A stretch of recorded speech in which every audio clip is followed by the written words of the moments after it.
കുഞ്ഞു തൊട്ടേ ഉള്ള ഒരു ആഗ്രഹമായിരുന്നു. പല കാരണങ്ങൾ കൊണ്ട് അത് മുടങ്ങിപ്പോയി. ഒരു കഥ പറയാൻ വേണ്ടി ഇരിക്കുകയല്ലേ? നോ, അത് വേണം.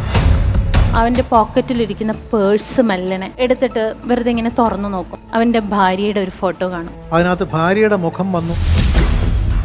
എനിക്ക് അത് കഴിഞ്ഞ് ഭയങ്കര ഫ്ലാറ്റ് തോന്നി. അത് കഴിഞ്ഞാണ് പോയത്. ഒരുപാട് ആൾക്കാരെ പ്രൊമോട്ട് ചെയ്ത ഒരാളാണ് ഞാൻ എപ്പോഴും ഒരു സ്ക്രിപ്റ്റ് കേൾക്കുന്നത് ഒരു ആർട്ടിസ്റ്റ് എന്ന നിലയിലാണ്, ഒരു പ്രേക്ഷകർ എന്ന നിലയിലാണ്. ഒരു സിനിമയ്ക്കുള്ള എലമെന്റ് എന്തായാലും ഇതിനകത്തില്ല. സൂപ്പർ അമ്മയും മകളും. നമുക്ക് നമ്മുടെ പ്രിയപ്പെട്ട ജഡ്ജസിനെ ഇൻവൈറ്റ് ചെയ്യാം.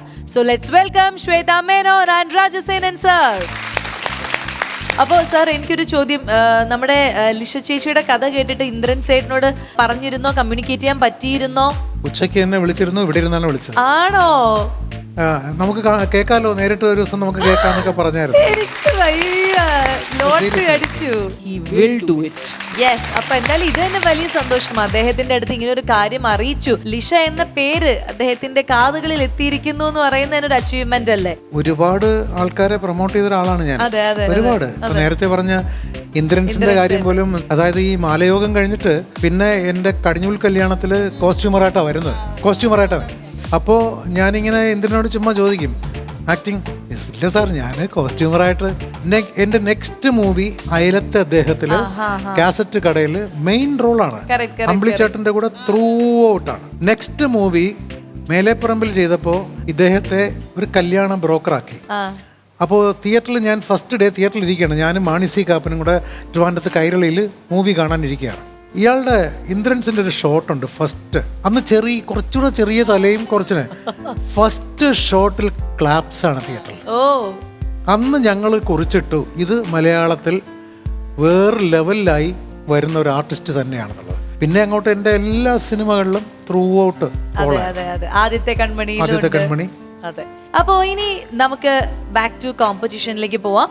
ആൻഡ് നമ്മുടെ സൂപ്പർ അമ്മയും മകളുടെയും വിജയി കാത്തിരിക്കുന്നത് 3 ലക്ഷം രൂപയാണ്. പറക്ക ജ്വല്ലേഴ്സ് ആണ് അത് നൽകുന്നത്. രണ്ടാം സമ്മാനം 2 ലക്ഷം രൂപ നൽകുന്നത് ICL ഫിൻകോർപ്പാണ്. മൂന്നാം സമ്മാനം 1 ലക്ഷം രൂപ നൽകുന്നത് കൃഷ്ണ തുളസി കപ്പ് സിറപ്പാണ്. പിന്നെ ശ്വേതാജി എന്ത് തരും? Pocket money. അപ്പോൾ ആ പോക്കറ്റ് മണി നിങ്ങളെ കാത്തിരിക്കുന്നുണ്ട്. റെഡിയല്ലേ? റെഡിയാണ്. അപ്പോൾ ഇന്ന് സാറിന്റെ മുന്നിൽ കഥ പറയുമ്പോൾ എന്ന സെഗ്മെന്റിലേക്ക് നമ്മൾ സ്വാഗതം ചെയ്യുന്നത് നമ്മുടെ സ്വന്തം ഭാവങ്ങൾ കൊണ്ട് അമ്മാനമാടുന്ന നമ്മുടെ സ്വന്തം ദിവ്യശ്രീ ആൻഡ് രുദ്ര.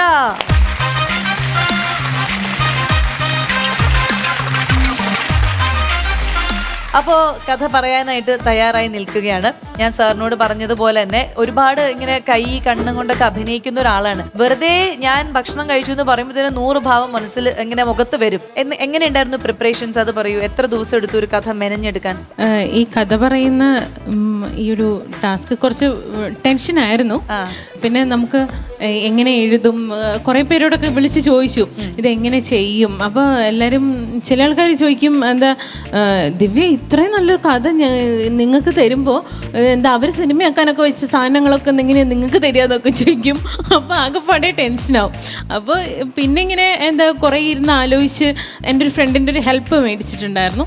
അങ്ങനെ വാങ്ങിച്ച ഒരു കഥയായിരുന്നു, ഒരു അച്ഛൻ്റെയും ഒരു മകൻ്റെയും ഒരു കഥ.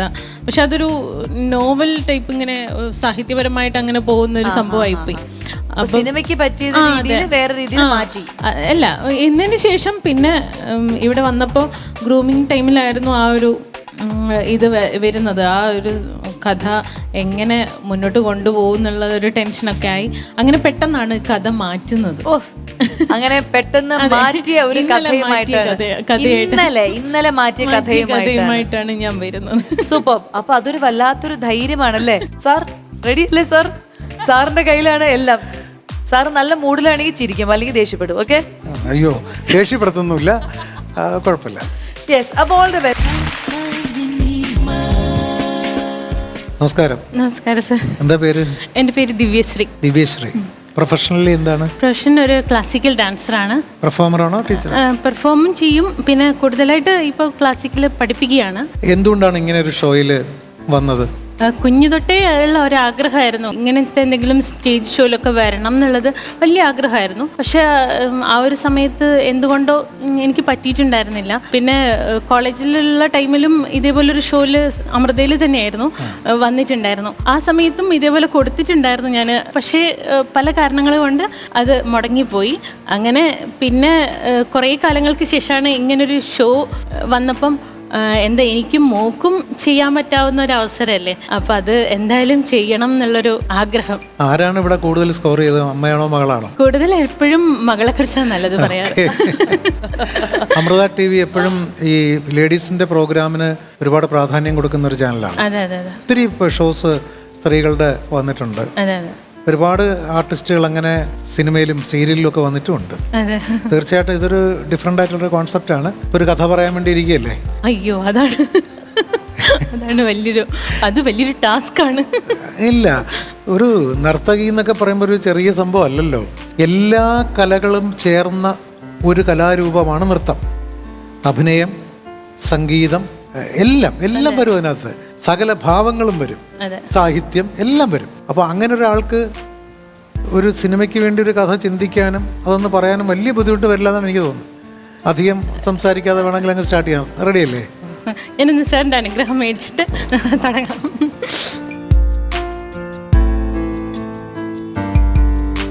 സാർ, എൻ്റെ ഈ കഥ തുടങ്ങുന്നത് ഒരു കുഞ്ഞു ഫ്ലാറ്റിൽ, കോഴിക്കോടുള്ള ഒരു കുഞ്ഞു ഫ്ലാറ്റിൽ വെച്ചിട്ട് ഉള്ളൊരു സംഭവമാണ്.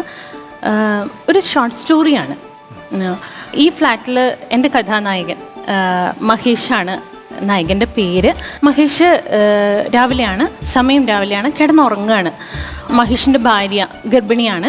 മഹേഷിൻ്റെ ഭാര്യ വന്നിട്ട് പറയാണ്, മഹേഷയുടെ എണീക്ക്, 8 മണിയായി, ഇതുവരെ ഓഫീസിൽ പോകേണ്ട സമയമായില്ലേ, എന്താ ഇത്ര നേരമായിട്ട് എണീറ്റ് എന്നിങ്ങനെ പറയാണ്. അപ്പം മഹേഷ് പറയാണ്, മായ ഞാൻ എണീക്കാം, നീ ഇങ്ങനെ എന്താ ബുദ്ധിമുട്ടിപ്പിക്കല്ലേ, ഇന്ന് എനിക്ക് ലേറ്റ് ആയാലും പ്രശ്നമൊന്നുമില്ല എന്ന് പറയാണ്. അപ്പം മായ പറയാണ്, മഹേഷിട്ട് അതൊന്നും പറ്റില്ല, വേഗം എണീറ്റേ, കുളിച്ചേ എന്ന് പറഞ്ഞിട്ട് എണീപ്പിക്കുകയാണ് മഹേഷിനെ. അങ്ങനെ മഹേഷ് എഴുന്നേറ്റ് കുളിക്കാൻ, പല്ല് തേച്ച് കുളിക്കാൻ കയറുകയാണ്. ആ സമയത്ത് മായ വിളിച്ച് പറയുന്നുണ്ട്, മഹേഷിട്ട് റെഡി ആകുമ്പോഴത്തേക്കും ഞാൻ ലഞ്ചൊക്കെ ഓക്കെ ആക്കാം എന്ന് പറയുകയാണ്. അപ്പോൾ മഹേഷ് അങ്ങനെ കുളിച്ച് റെഡിയായി.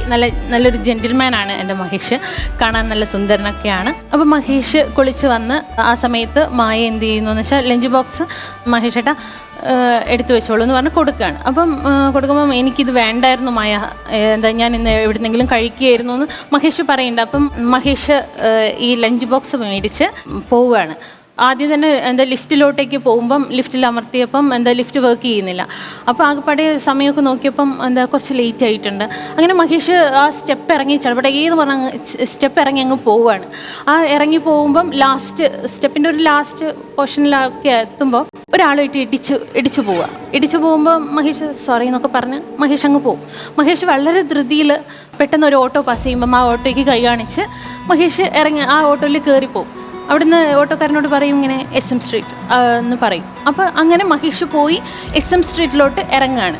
SM സ്ട്രീറ്റിൽ നല്ല തിരക്കുള്ള ഒരു സമയമാണ് ആ സമയത്ത് മഹേഷ് ആ തിരക്കിലൂടെ വളരെ പരിഭ്രാന്തിയിൽ ഇങ്ങനെ പോയി നടന്ന് അങ്ങനെ മഹേഷ് ഒരു ബസ്സിന് കൈ കാണിക്കും. ബസ്സിന് കൈ കാണിച്ച് അതിലാണെങ്കിലും നല്ല തിരക്കാണ്. ബസ്സിൽ കയറി കഴിഞ്ഞപ്പോൾ മഹേഷിന് നിൽക്കാൻ പോലും സ്ഥലമില്ല. അങ്ങനെ മഹേഷ് ഒന്ന് ഏന്തി നോക്കും, കണ്ടക്ടർ എവിടെയാണ് എന്ന് നോക്കും. അപ്പോൾ കണ്ടക്ടർ മുൻവശത്താണ് നിൽക്കുന്നത്. അവിടെ നിന്ന് മെല്ലെ ആ തിരക്കിൻ്റെ ഉള്ളിൽ കൂടെ ഒന്ന് ഊഴ്ന്ന് മഹേഷ് ഫ്രണ്ടിലെത്തിയിട്ട് പറയും, എനിക്ക് ഇവിടെ ഇറങ്ങണം എന്ന് പറഞ്ഞിട്ട് അങ്ങനെ ഇറങ്ങി. മഹേഷ് ഇറങ്ങുന്ന സ്ഥലത്ത് വലിയ ആൾത്തിരക്കോ ഒന്നുമില്ലാത്ത ഒരു സ്ഥലത്താണ് മഹേഷ് ഇറങ്ങുന്നത്. അന്ന് മഹേഷ് ജോലിക്ക് പോയിട്ടില്ല. അപ്പോൾ മഹേഷ് അങ്ങനെ ഇറങ്ങി നടന്നു പോയി മഹേഷ് ഒരു ബീച്ചിൻ്റെ ഒരു സൈഡിൽ ബീച്ചിലെത്തുകയാണ്. മഹേഷിന് എപ്പോഴും ഇഷ്ടമുള്ളൊരു കാര്യമാണ് ബീച്ചിൽ പോയി ഇങ്ങനെ കടലിനെ കാണുക എന്നുള്ളത്. വലിയ ഇഷ്ടമുള്ളൊരു കാര്യമാണ്. പിന്നീട് മഹേഷ് ഭാര്യ തന്ന ചോറ്റുപാത്രം ഒന്ന് വെറുതെ ഒന്ന് തുറന്ന് നോക്കുമ്പം അപ്പം ഇങ്ങനെ ആലോചിക്കും, മഹേഷേട്ടാ എല്ലാം കഴിച്ചിട്ട് വരണം കേട്ടോ എന്ന് പറഞ്ഞൊരു സാധനം അയാളുടെ മനസ്സിലിങ്ങനെ വരികയാണ്. അപ്പോൾ വളരെ സന്തോഷത്തോടു കൂടി അവളോട് അത്രയ്ക്കും ഇഷ്ടമാണ് മഹേഷിന്. ചുറ്റുപാത്രം അടച്ചു വെച്ച് അവൻ ബാഗിൽ തന്നെ വയ്ക്കും. എന്നിട്ട് മഹേഷ് എന്ത് ചെയ്യുമെന്ന് വെച്ചാൽ അവൻ്റെ പോക്കറ്റിലിരിക്കുന്ന പേഴ്സ് മെല്ലനെ എടുത്തിട്ട് വെറുതെ ഇങ്ങനെ തുറന്നു നോക്കുമ്പോൾ അതിനകത്തൊരു 10-25 രൂപയെ ഉള്ളൂ. അപ്പോൾ ആ 25 രൂപ മഹേഷ് ഇങ്ങനെ കയ്യിലെടുത്തിട്ട് വലത്തെ കയ്യിൽ ഇങ്ങനെ അമർത്തി പിടിച്ച് ആ പേഴ്സ് എടുത്ത് മെല്ലനെ ആ വെള്ളത്തിലോട്ട് അങ്ങോട്ട് ഇടും. വെള്ളത്തിലോട്ട് ഇടുമ്പോൾ ആ പേഴ്സ് ഇങ്ങനെ ഒലിച്ചു പോകുന്ന മഹേഷ് ഒരു ചെറിയ ചിരിയോടെ ഇങ്ങനെ നോക്കി ഇങ്ങനെ നിൽക്കും. അങ്ങനെ മഹേഷ് മറ്റേ ലെഫ്റ്റ് സൈഡിലൊരു പോക്കറ്റിൽ അവനൊരു പേഴ്സ് കിടക്കുന്നത് എടുക്കും. അതെടുത്ത് അതിനകത്തുനിന്ന് ഇങ്ങനെ പേഴ്സ് തുറന്ന് പൈസ എടുക്കുമ്പോൾ ഒരുപാട് പൈസകളുണ്ട് ആ പേഴ്സിൽ. ആ പൈസയൊക്കെ ഇങ്ങനെ എടുക്കുമ്പോൾ അവനിങ്ങനെ ആലോചിക്കും, വൈഫ് പറഞ്ഞിട്ടുണ്ടാവും, മഹേഷേട്ടാ ഇന്ന് നമുക്ക് പുറത്തുനിന്ന് ഭക്ഷണം കഴിക്കാം രാത്രി, ഞാനിവിടെ ഒന്നും വെക്കുന്നില്ല കേട്ടോ എന്ന് പറയും. അപ്പോൾ അവൻ്റെ മനസ്സിൽ എപ്പോഴും ഏത് സമയത്തും അവൾ തന്നെയാണ് അവൻ്റെ മനസ്സിൽ. അപ്പോൾ അവൻ ആ പൈസ ഇങ്ങനെ എടുത്ത് പോക്കറ്റിലിട്ട് അവനിങ്ങനെ പിന്നെ ഇങ്ങനെ കുറച്ച് അവളുടെ ചിന്തകളൊക്കെ ആയിട്ട് ഇങ്ങനെ അവളെക്കുറിച്ച് ഇങ്ങനെ ആലോചിക്കും. കുറച്ച് അവൾ ഗർഭിണിയാണല്ലോ, അപ്പോൾ കൂടുതൽ കെയറും ഒക്കെ കൊടുക്കേണ്ട ഒരു സമയമായതുകൊണ്ട് എപ്പോഴും അവളെക്കുറിച്ച് തന്നെയാണ് ചിന്തകൾ. പിന്നീട് അവൻ്റെ ബാഗ് തുറന്നിട്ട് അതിനകത്ത് വേറൊരു പേഴ്സ് ഉണ്ടാവും. ആ പേഴ്സ് എടുക്കും. ആ പേഴ്സ് എടുത്തിട്ട് അവനിങ്ങനെ തുറന്ന് അതിനകത്ത് കുറച്ച് പൈസ, ഒരു 10,000-2000 രൂപ ഉണ്ടായിരുന്നു. ആ പൈസ അവനിങ്ങനെ കയ്യിലെടുത്ത് ആ പേഴ്സ് അങ്ങോട്ട് എറിയാൻ വേണ്ടി നിൽക്കും. പെട്ടെന്ന് അവനെന്തോ ഒരു സ്ട്രൈക്ക് പെട്ടെന്നൊന്ന് തോന്നും. അപ്പോൾ അവന് ആ പേഴ്സ് ഒന്ന് നന്നായിട്ട് നോക്കും. നല്ല ഭംഗിയുള്ളൊരു പേഴ്സ്. അപ്പോൾ ആ പേഴ്സ് അവൻ തുറന്ന് നോക്കുമ്പോൾ ആ പേഴ്സിൻ്റെ ഒരു സൈഡിൽ ഫോട്ടോ ഒക്കെ വെക്കുന്ന സൈഡിൽ അവൻ്റെ ഭാര്യയുടെ ഒരു ഫോട്ടോ കാണും. നല്ല ഭംഗിയുള്ളൊരു ഫോട്ടോ. എപ്പോൾ ഈ എടുത്തതാണെന്ന് അവനറിയില്ല ആ ഫോട്ടോ. അവനിങ്ങനെ ആലോചിക്കും, അവൻ അന്ന് രാവിലെ മുതൽ വന്ന വഴി ഒന്ന് ചിന്തിച്ച് നോക്കും, ഒന്ന് റിവൈൻഡ് അടിച്ച് ഇങ്ങനെ നോക്കുമ്പോൾ അവന് ആലോചിക്കും, നമ്മുടെ ഫ്ലാറ്റിൻ്റെ ഏറ്റവും ലാസ്റ്റിലെത്തിയപ്പോൾ ഒരാളെ ഇടിച്ചിട്ടുണ്ടായിരുന്നു. ആ ഇടിക്കുന്ന സമയത്ത് അയാളുടെ പോക്കറ്റിൽ നിന്ന്, അത് അറിഞ്ഞുകൊണ്ട് ഇടിച്ചതായിരുന്നു അയാളുടെ പോക്കറ്റിൽ നിന്ന് എടുത്ത പേഴ്സായിരുന്നു ഈ പേഴ്സ്. അപ്പോൾ ആ പേഴ്സിലാണ് അയാളുടെ ഭാര്യയുടെ ഫോട്ടോ കാണുന്നത്. അയാൾ ആകെ ഒരുപാട് ക്വസ്റ്റ്യൻസ് അയാളുടെ മനസ്സിലേക്ക് വരിക. ഇതെങ്ങനെ ഇയാളുടെ കയ്യിലെത്തി, അപ്പോൾ അയാൾ എന്തിനാണ് അവിടെ വന്നത്, അങ്ങനെയുള്ള ഒരുപാട് ക്വസ്റ്റ്യൻസ് ഇങ്ങനെ അയാളിലേക്ക് വന്ന് അയാൾ ആകെപ്പാടെ ഒരു വല്ലാത്തൊരു എങ്ങനെ ഇത് ഭാര്യയോട് ചോദിക്കും, ഈ കാര്യം അങ്ങനെ അങ്ങോട്ട് ചോദിക്കാൻ അയാൾക്ക് പറ്റുകയില്ല. ഇയാളൊരു പോക്കറ്റടിക്കാരനാണ്. കാരണം അത്യാവശ്യ ഘട്ടങ്ങളിൽ പൈസ ഇല്ലാതെ വരുമ്പോൾ ഇയാൾ പോക്കറ്റടിക്കും. അപ്പോൾ അങ്ങനെയാണ് ഈ ഒരു സംഭവം ഇയാളിലേക്ക് എത്തുന്നത്. അപ്പോൾ ഇയാൾ വീട്ടിലെത്തി 2 ദിവസം ഇയാൾ മായയോടൊന്നും സംസാരിക്കില്ല. മായ ചോദിക്കും, മഹേഷേട്ടാ എന്താ പ്രശ്നം, എന്തെങ്കിലും പ്രശ്നമുണ്ടോ? അപ്പോൾ ഇയാൾ പറഞ്ഞിരിക്കുന്നത് എന്താണെന്ന് വെച്ചാൽ, എനിക്ക് നല്ലൊരു ജോലിയാണ്, പക്ഷേ ഇടയ്ക്ക് ഇവളുടെ ആഗ്രഹങ്ങൾക്കനുസരിച്ച് ഇയാൾക്ക് ഈ പൈസ എത്താതെ വരുമ്പോഴാണ് ഇയാൾ ഇടയ്ക്ക് പോക്കറ്റ് അടിക്കുന്നത്. അപ്പോൾ ആ ഒരു സമയത്ത് ഇയാൾ വീട്ടിൽ നിന്ന് മായയോട് അധികം സംസാരിക്കില്ല. അപ്പം മായ, എന്താ മഹേഷേട്ടാ എന്താ പ്രോബ്ലം എന്നിങ്ങനെ ഇടയ്ക്കിടയ്ക്ക് ചോദിക്കും. പക്ഷേ ഇയാളൊന്നും പറയില്ല. അങ്ങനെ പെട്ടെന്ന് മായ കുറച്ച് വോയിസ് റേസ് ആയ രീതിയിൽ, എന്താണെന്ന് വെച്ചാൽ ഒന്ന് തുറന്ന് പറ, കുറച്ച് ദിവസമായില്ലേ ഞാൻ ചോദിക്കുന്നു എന്നുള്ളൊരു രീതിയിൽ അങ്ങോട്ട് ചോദിക്കും. അപ്പോൾ പെട്ടെന്ന് മഹേഷിൻ്റെ ഉള്ളിലുള്ള ശൗര്യം അങ്ങോട്ട് പുറത്തേക്ക് വരും. മഹേഷ് വളരെ ദേഷ്യത്തോടു കൂടെയും വികാരത്തോടു കൂടെയും ചോദിക്കും, ആരായിരുന്നു ഇയാൾ, എവിടുന്നാണ് അയാളുടെ പേഴ്സിൽ നിൻ്റെ ഫോട്ടോ വന്നത്? മായ ആകെ തകർന്നൊരു മട്ടിലാവും. കാരണം മായ ഒരിക്കലും പ്രതീക്ഷിക്കുന്നില്ല ഇങ്ങനൊരു സംഭവം മഹേഷിൻ്റെ കൈകളിൽ എത്തുന്നോ അങ്ങനെ. കാരണം അത്രയും വലിയൊരു നടിയായിക്കൊണ്ട് മായ മഹേഷിൻ്റെ മുന്നിൽ അഭിനയിച്ചുകൊണ്ടിരിക്കുകയായിരുന്നു. ആദ്യം കുറച്ച് കാര്യങ്ങളൊക്കെ മഹേഷേട്ടൻ വിചാരിക്കുന്ന പോലെ ഒന്നും ഇല്ല എന്നുള്ള കാര്യങ്ങളൊക്കെ പറഞ്ഞു നോക്കിയെങ്കിലും മഹേഷിൻ്റെ ഓരോ ചോദ്യങ്ങൾക്ക് മുമ്പിലും മായക്കൊന്നും പറയാൻ പറ്റാത്ത ഒരവസ്ഥയിലേക്ക് വരും. അങ്ങനെ മായ തുറന്നു പറയും. മായ പറയും, എനിക്ക് കല്യാണത്തിന് മുന്നേ എനിക്ക് സുധീഷിനെ ഇഷ്ടമായിരുന്നു. അച്ഛനും അമ്മയൊക്കെ നിർബന്ധിച്ചിട്ടാണ് ഞാനിങ്ങനെ ഒരു കല്യാണത്തിന് നിൽക്കുന്നത് തന്നെ എന്നുള്ള കാര്യം മായ മഹേഷിനോട് പറയും. പിന്നെ അവിടെ ഇവിടെയും അങ്ങോട്ടും ഇങ്ങോട്ടും ഈ വാക്തർക്കങ്ങളിൽ ഏർപ്പെട്ട് മായ അറിയാതെ പറയും, ഈ കുഞ്ഞു പോലും നിങ്ങളുടെ അല്ല, പിന്നെ എന്തിനാ നിങ്ങൾ ഇത്ര ഇതാക്കുന്നത് എന്നുള്ളത് കാര്യം അവൾ അറിയാതെ അവരുടെ തർക്കത്തിനിടയിൽ പറഞ്ഞു പോകും. അവനാകെ പെട്ടെന്ന് അത് കേട്ട, കാരണം പിറക്കാനിരിക്കുന്ന കുഞ്ഞിനെ അത്രത്തോളം കാണാൻ വേണ്ടി ആഗ്രഹിക്കുന്ന ഒരാളാണ് ഈ മഹേഷ്. അപ്പോൾ മഹേഷ് അല്ലാതായി പോയി തീർന്ന ഒരു അവസ്ഥയിലോട്ട് വരികയാണ്. അവിടെ നിന്ന് അവൻ വളരെ വിഷമത്തോടു കൂടി ആ വീട്ടിൽ നിന്ന് അവളോടൊന്നും പറയാതെ, ഒന്നും പറയാൻ പറ്റാത്തൊരു സിറ്റുവേഷനിൽ അവൻ വീട്ടിൽ നിന്ന് ഇറങ്ങി അവനിങ്ങനെ നടന്ന് എങ്ങോട്ട് പോകണമെന്ന് പോലും മഹേഷിന് അറിയില്ല. കാരണം മായയോട് എന്തൊക്കെ സംസാരിച്ചു എന്നുള്ളതും മഹേഷിന് അറിയില്ല. അത്രയും വല്ലാത്തൊരു മാനസികാവസ്ഥയിലായിരുന്നു മഹേഷ്. അങ്ങനെ മുന്നോട്ട് പോയി അവൻ ഈ ബീച്ചിലോട്ട് തന്നെയാണ് പോകുന്നത്, സന്ധ്യാനേരമാണ്. അങ്ങനെ ഇവനിങ്ങനെ ബീച്ചിലോട്ട് ഇങ്ങനെ ഇറങ്ങി പോകുന്നതാണ് നമ്മൾ കാണിക്കുന്നത്.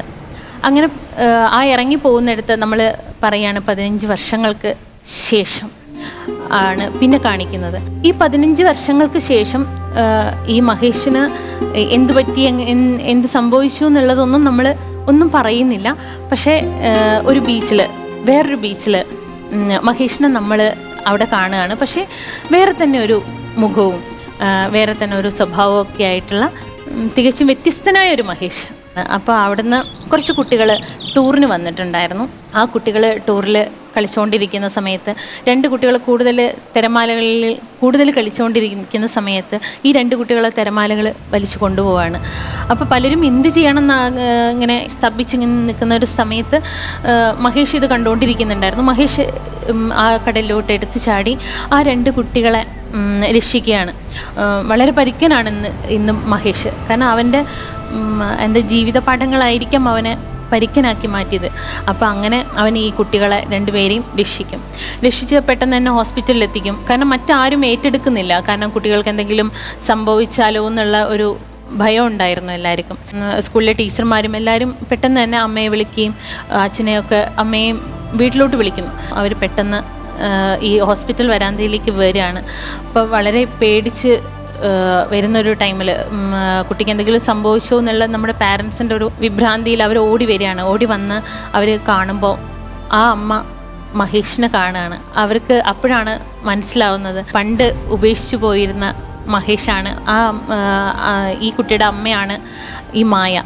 അപ്പം അങ്ങനെ അവർ കണ്ടെത്തുമ്പോൾ ആ സമയത്ത് മായയ്ക്ക് ഉണ്ടാവുന്ന ഒരു മാനസികാവസ്ഥയിൽ അവൾ പെട്ടെന്ന് മഹേഷിൻ്റെ അടുത്തേക്ക് ഓടിപ്പോയി മഹേഷ് ഈ മായയെ കണ്ടിട്ടും കാണാത്ത പോലെ ഉള്ളൊരു ഇതിലാണ് നിൽക്കുന്നത്. അപ്പോൾ ഓടി വന്ന് മഹേഷിൻ്റെ കാലിൽ വീണ് മായ ഒരുപാട് മാപ്പ് പറയും, കരഞ്ഞുകൊണ്ട്. കാരണം ചെയ്ത തെറ്റിന് പ്രായശ്ചിത്തം എന്ന രീതിയിൽ ഒത്തിരി കരഞ്ഞുകൊണ്ട് കാല് പിടിച്ച് മാപ്പ് പറയുമ്പോൾ മഹേഷ് എല്ലാം മറന്ന് അവളെ ജീവിതത്തിലോട്ട് വിളിക്കുന്നതാണ് രണ്ടാമത്. അവിടെയാണ് എൻ്റെ കഥ അവസാനിക്കുന്നത്.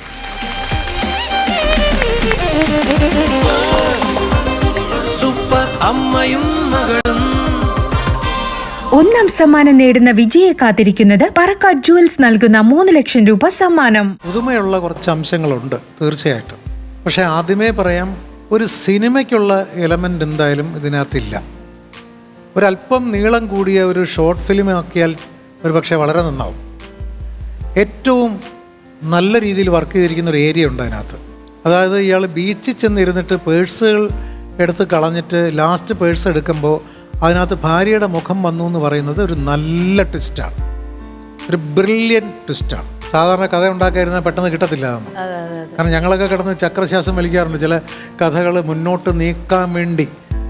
അതുവരെയും അതായത് ഭാര്യയുടെ മുഖം ഫോട്ടോ മറ്റൊരു മറ്റൊരുത്തിൻ്റെ പേഴ്സിൽ കണ്ടതോ ഒക്കെയാണ്. തിരിച്ച് വന്നു കഴിഞ്ഞപ്പോൾ അവരുടെ വർത്തമാനത്തിൽ അവർ തമ്മിൽ തെറ്റിയത് വരെയും ഓക്കെയാണ്. അതിന് ശേഷമുള്ളത് ഒരു ക്ലീഷേ.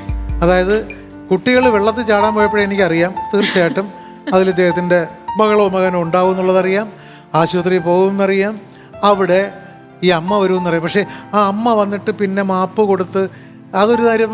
ഈ 15 വർഷം കാത്തിരുന്നിട്ട് പിന്നെ മാപ്പ് കൊടുക്കും പോലെയൊക്കെ അവിടെ അവർ താഴരുത്. അവർ മകളെ രക്ഷിച്ചതിന് നന്ദി പറയണം, തീർച്ചയായിട്ടും നന്ദി പറയണം. കാരണം ഞാൻ നിങ്ങളെ ചതിച്ച ആളാണ്, ആ ചതിച്ച ആൾ ദൈവതുല്യനായിട്ട് വന്ന് എൻ്റെ മകളെ രക്ഷിച്ച് എൻ്റെ കയ്യിലേക്ക് തന്നു എന്ന് പറയുമ്പോൾ ഇയാൾക്ക് വേണമെങ്കിൽ ഞാൻ നിനക്ക് മാപ്പ് തരാനും നിന്നെ സ്വീകരിച്ചുകൊണ്ട് പോകാനും തയ്യാറാണെന്ന് പറയുമ്പോൾ അവളിലെ സ്ത്രീ പറയണം നോ, അത് വേണ്ട. എന്നും നിങ്ങളെ ഞാൻ ഓർക്കും, എൻ്റെ മകളെ രക്ഷിച്ച ദൈവമായിട്ട് നിങ്ങളെ ഞാൻ ഓർക്കും, ഭർത്താവായിട്ടല്ല. ഇത്രയാണ് എനിക്ക് പറയാനുള്ളത്. പക്ഷെ സിനിമയ്ക്കുള്ള എലമെന്റ് അതിനകത്ത് ഇല്ല. സൂപ്പർ അമ്മയും മകളും. 2ാം സമ്മാനം നേടുന്ന വിജയെ കാത്തിരിക്കുന്നത് ICL ഫിൻകോർപ്പ് നൽകുന്ന 2 ലക്ഷം രൂപ സമ്മാനം. 3ാം സമ്മാനം നേടുന്ന വിജയെ കാത്തിരിക്കുന്നത് കൃഷ്ണ തുളസി കഫ് സിറപ്പ് നൽകുന്ന 1 ലക്ഷം രൂപ സമ്മാനം. ഞാൻ ഈ പേഴ്സ് രണ്ടാമത്തെ എടുത്തപ്പോഴേ ഇയാള് പേഴ്സ് കട്ടിട്ട് കൊണ്ടുവന്ന ബസ്സിൽ ഞാൻ അപ്പോഴേ പറഞ്ഞു. പക്ഷെ അത് ഞാൻ തീരെ പ്രതീക്ഷിച്ചില്ല. എനിക്ക് തോന്നി ചിലപ്പോൾ അതിൽ എനിക്ക് ആ ഒരു പേഴ്സ് ബീച്ചിലിരുന്ന ആ പേഴ്സിൻ്റെ ആ ഫുൾ ദാറ്റ്സ് വെരി ബ്യൂട്ടിഫുൾ. അതൊരു സൈലന്റ് ഷോട്ട്സ് ആണ്. അതെ അതെ. പക്ഷേ എനിക്ക് അതിൻ്റെ മുമ്പത്തെ ഈ ഒബ്വിയസ്ലി ഇൻട്രൊഡക്ഷൻ, നിങ്ങളുടെ ഹീറോ കടക്കുന്നു, ഭാര്യ പ്രഗ്നൻ്റ് ആണ്, അതൊക്കെ ഒരു ആക്ച്വലി 5 minutesൻ്റെ ഷോർട്ട്സേ ഉള്ളൂ അതിൻ്റെ മുമ്പേ.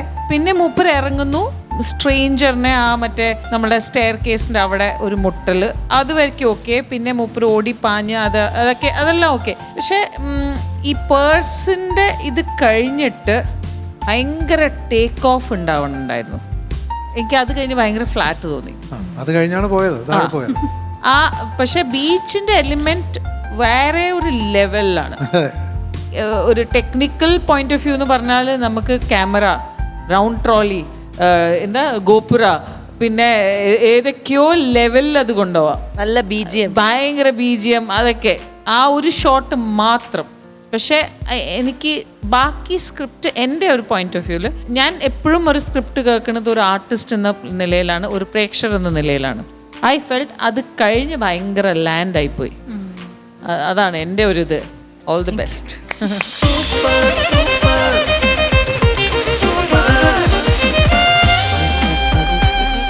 യെസ്. അപ്പോൾ എന്തായാലും ദിവ്യശ്രീയുടെ ഈ ഒരു കഥ പറയുമ്പോൾ എന്ന് പറയുന്ന സെഗ്മെന്റ് അല്ലെങ്കിൽ ആ ഒരു റൗണ്ട് കംപ്ലീറ്റ് ചെയ്തിരിക്കുകയാണ്.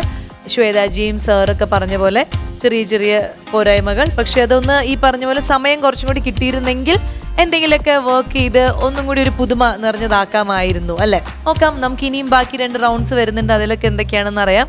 അപ്പോൾ എന്തായാലും ഇന്നത്തെ ഈ ഒരു എപ്പിസോഡ് നമ്മളിവിടെ വൈൻഡ് അപ്പ് ചെയ്യാൻ പോവാണ്. അടുത്ത എപ്പിസോഡിൽ പുതുമകളായിട്ട് ഞങ്ങൾ വരുന്നതായിരിക്കും. ഞങ്ങളെ കാണാൻ നിങ്ങൾ കാത്തിരിക്കുമെന്ന് പ്രതീക്ഷിക്കുന്നു. So now we are saying bye bye. This is super അമ്മയും മകളും.